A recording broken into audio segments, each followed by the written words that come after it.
So in Matthew chapter 10, the third thing that we see here, which I believe is very important to apostles, is the whole avenue or the whole area of miracle, signs, and wonders.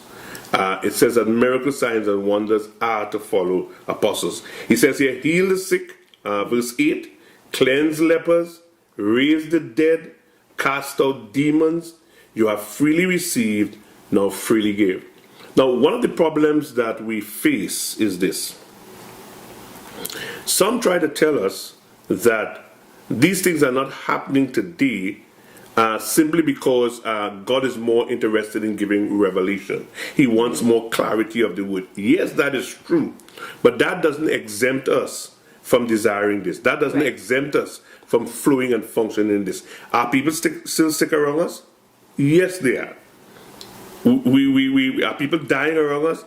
Yes, they're still dying around us. Are people still demon possessed? Yes, they are. So it means to say that apostles today, if you're not flowing in miracle signs and wonders, you must desire it. You must begin to press the date. And the problem is not God. The problem is us. Right. It's not God. So number 3 is miracle signs and wonders must accompany apostles.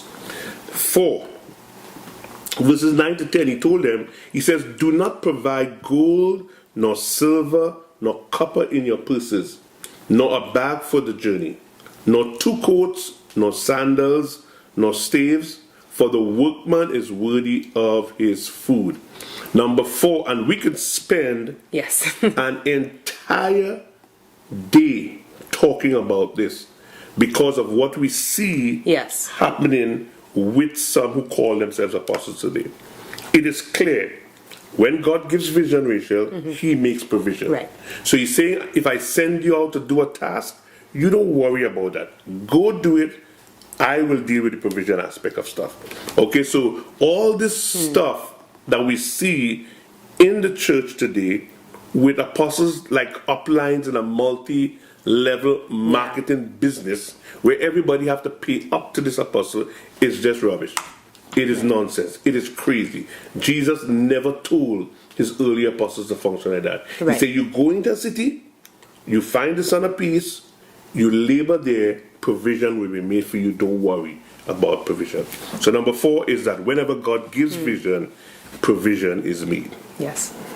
Number 5. Verses 11 to 13, very important again. He says, into whatever city or village you enter, inquire within it who is worthy. So the apostolic is committed to that which is worthy. That is why one of the things that I firmly believe, Rachel, is that as we build and as we work for the kingdom and as we work for God, relationship is key. You have to build relational. Because the idea here is that you go into a territory, you go into a nation, you go into a city, you look for a relationship. And the relationship you're looking for is whoever is worthy in that city. And what would you define that as? What is worthy? Somebody who is upstanding, somebody who is honest, somebody who loves God, somebody who has a pure heart. Right. And obviously, inquiry has to be made. You don't just find the person, like, okay, I just walk into the city and that person will appear. You've got to inquire. Do you do that ahead of time? If you're going into a city yourself, do you ask or do you kind of... Okay, so it would seem to suggest here that, remember, you're dealing with a territory that they were accustomed to, a region that they were accustomed to. So their journey wasn't to say like a foreign nation. Okay. I guess in our time today, if we're going into a foreign nation, some kind of relationship there has must to be a first, connection, right?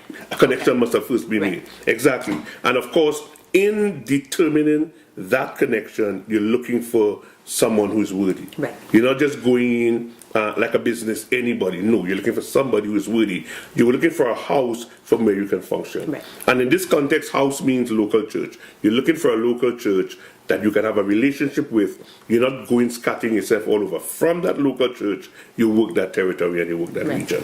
Okay, so number 5, the apostolic is committed to that which is worthy. Number 6, the Lord promises that any refusal of the apostles' kingdom message will end in disaster. Not the apostles' pet doctrine, not his church, not his bias, not his preference. The kingdom message has to be the message of the kingdom. When you're dealing with the kingdom, it's a totally different ballgame. You know, one of the things that we have fun with, and we laugh at all the time, is like, for example, and I understand this very, very good, Rachel, because we have come into Canada Right. from another nation. Now, here it is, we come from the Caribbean, and we are in North America, we're in Canada. One of the things that we have to understand, God didn't send us here to build a Caribbean church. No, he didn't. He sent us to build a kingdom facility. And one of the things that we have to, I have had to learn to deal with over time, is to give up some of my Caribbeanness. Yes. If not, then we'll be in problems.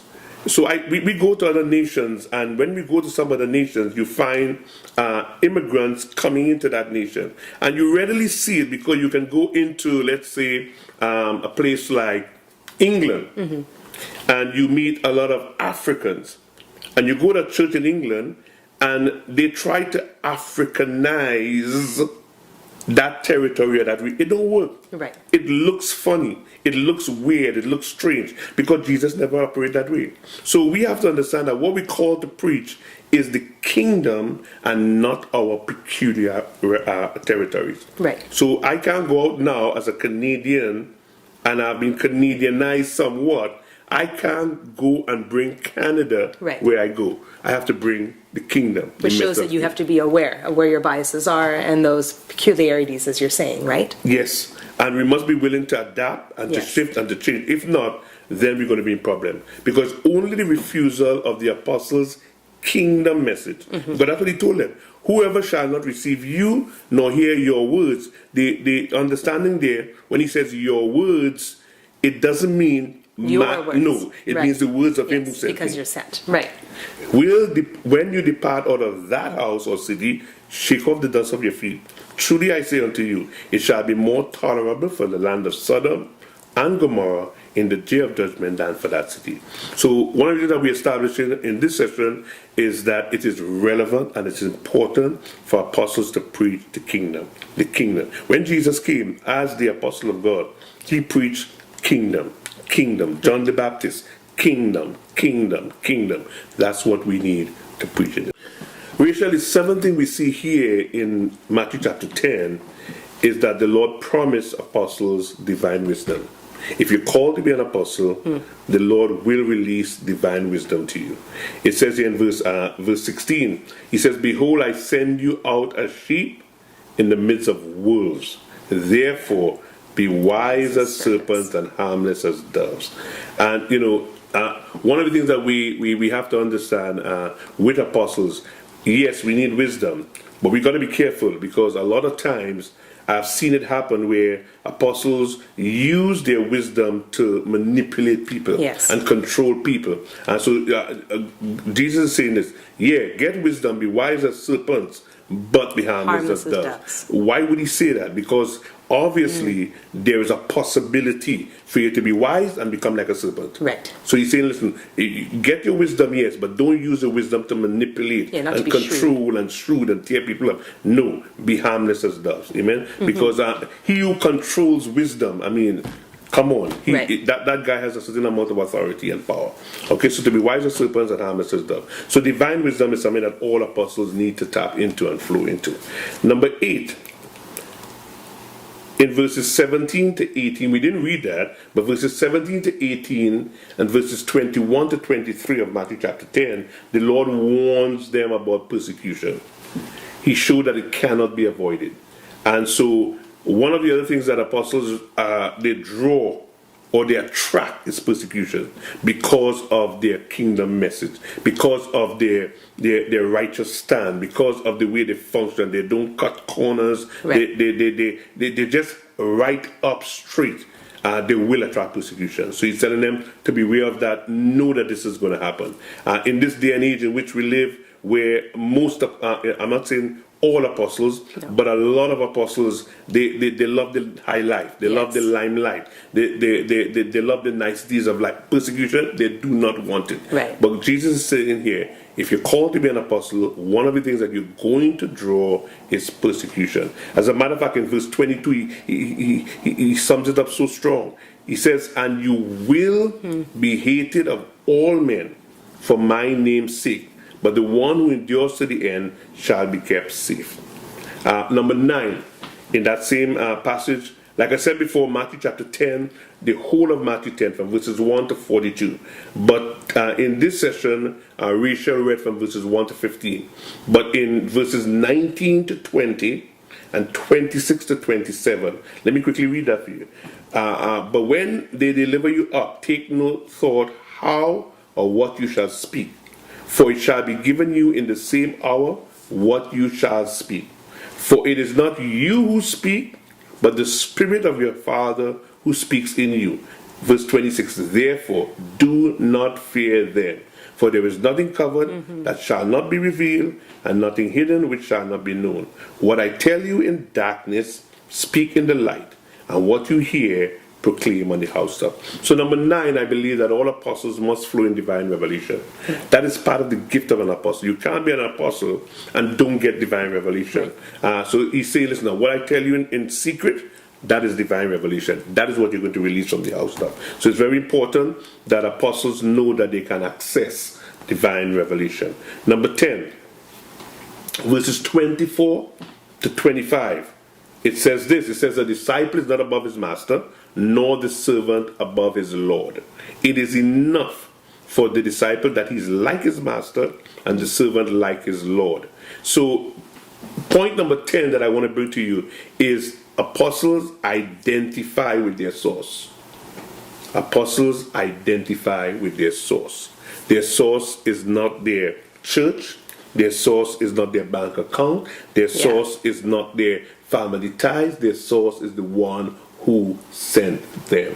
And so one of the things that apostles need to understand is that they must have a connection above. If you're not connected above, if you don't understand, at the end of the day, Jesus is the one who sent you, you will always be in problems. Yes. So apostles need to be able to identify with their source. And if you identify with your source, it means that you don't lose heart. You don't become discouraged. Right. You don't despair when things begin to go wrong.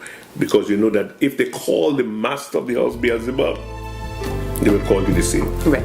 Okay, so that's important.